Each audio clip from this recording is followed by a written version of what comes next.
Hey everyone, welcome to another video of Crypto Basics.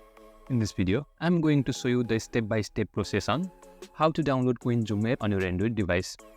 Ensure that you are connected to the internet. With that in mind, now open the Google Play Store on your device. In the Google Play Store, tap on search and type CoinZoom and hit enter. You can see CoinZoom app with this logo. Tap on it. In the app page, tap on install to download the app. The time will depend on the speed of your internet connection.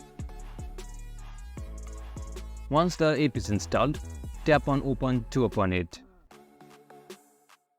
Congratulations, you have successfully downloaded the CoinZoom app on your Android device. Now you can start trading and managing your cryptocurrencies right from your smartphone.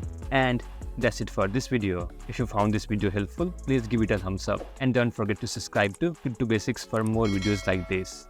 Thanks for watching and I will see you in the next one.